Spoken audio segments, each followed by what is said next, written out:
Hey everyone, welcome back to Game Vine and back to another Dexterity Week video. And today we are looking at the game of cat and mouse. What happened to the H?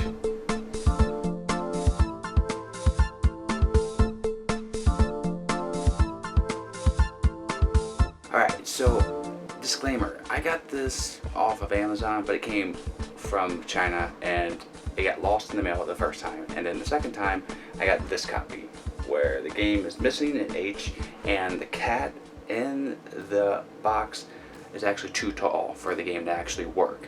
I cannot shoot a catapult of a cat's paw through this mouth of a cat. The game is basically these two paws of a cat.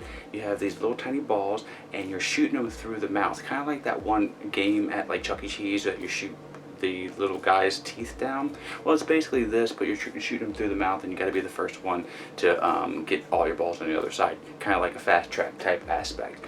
But this game, as it stands right now, is unplayable because I've tried and tried and tried this knockoff brand. I don't know who made this, but they made it terribly, and I can't actually get the balls to go through the cat's mouth without doing some kind of like weird English on it. And I don't think that's how it's supposed to be. I was super excited though. I mean, the premise of this game, I love dexterity games, I love catapults, and I love cats, and the boxing on this is really cool. It's magnetic and everything. The board is actually the box and what's inside of it. There is a plastic version of this, but I got the cardboard crappy knockoff version, and I'm kind of regretting that now. But without further ado, let me show you the production and what comes into this version, and then show you how to play. We'll have to actually make some alterations. We'll get to that later. Okay, let's go.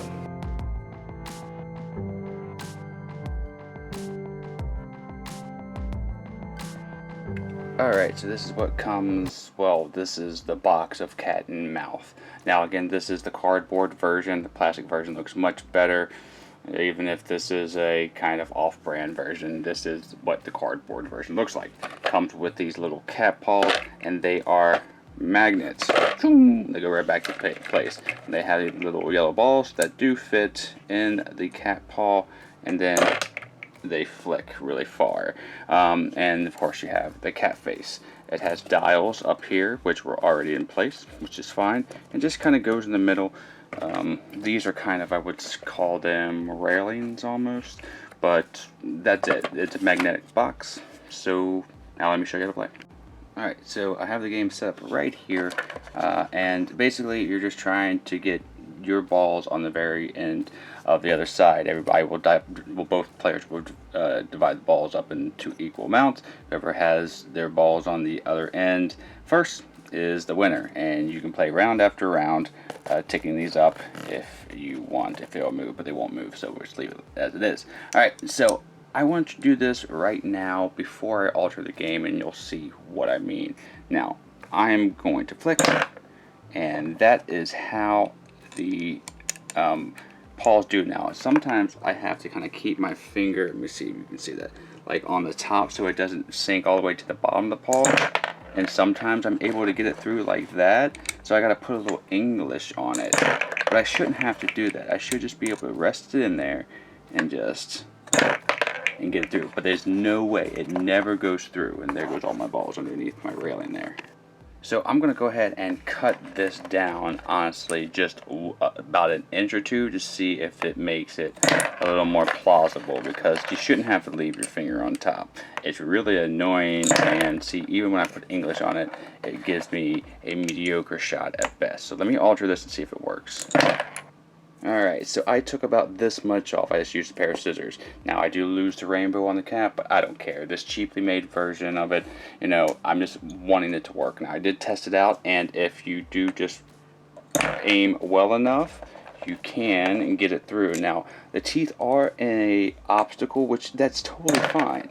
I just want to be able to send it through the middle if I'm able to get it through. Yep, perfect. So now that I can actually do it when I rest the ball in the paw, when I'm shooting, it makes the game so much better. Other than that, beyond that, if I didn't alter the game, this would be unplayable. But now, as it is, I fixed it. So Now let me give you my opinion on this simple game that I had to fix, and then we'll go from there. Let's go. So that is the game of a cat and mouse. It gets a 70 from me, and it would have got the Game Vine Play It Award if it hadn't been for the fact that I had to cut this piece of cardboard off just to make the game work. I should never have to do that. That's ridiculous. The game excited me, and it was a huge freaking letdown. But once I fixed the game, it was playable, and it was everything that I thought it would be. A fast-paced, flinging game that you bust out and play with your friends for about 5 to 10 minutes. And then everybody sees you play this colorful game, and they're like, ooh, what's that? They take their turn, and it's just a romp of a time for about a day or so. Not something that I think will ever compete with a Looping Louie or any of these other catapult games that I have, but you know, something that I think is fun. The cat theme's so-so. I'm really disappointed in this cardboard version. If this is what's to come from every one of these cardboard versions, take these and just basically throw them into the fire, because that's terrible that somebody has to take a pair of scissors and cut the bottom of them. Again, it works after I do that, but you know, what if I didn't do that? What if I didn't think of that? What if I'm just a kid and I'm like, oh, I'm so excited for this game, and it doesn't work, and then I go to cut the bottom of this, but I cut way too much and I break the game? That is a sin against board games. I mean, come on guys, get your stuff together when it comes to that. But the plastic version looks much cooler and might be way more fun. So I'm going to go ahead and leave a link down below to possibly a place you can pick this up if you want to. It is a decent game. I liked it. I just wish it was better produced. But thank you so much for watching this review. If you want to pick it up again, there will be a link down below. If you haven't already, click like and subscribe.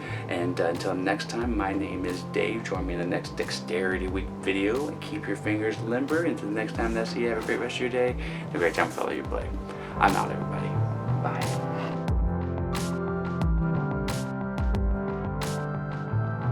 Vine Nation, we love making content here for you on the channel, and we're almost at 10,000 subscribers, so subscribe now and help us out. This video right here, I think you'll like. This video right here, YouTube thinks you'll like. Or you can just sit here and watch me dance as a dinosaur for a little bit longer. You can visit us at our social media outlets, and we're going to be improving our Patreon here soon. That's all for today. Miko, it's time to go. Good girl, Miko.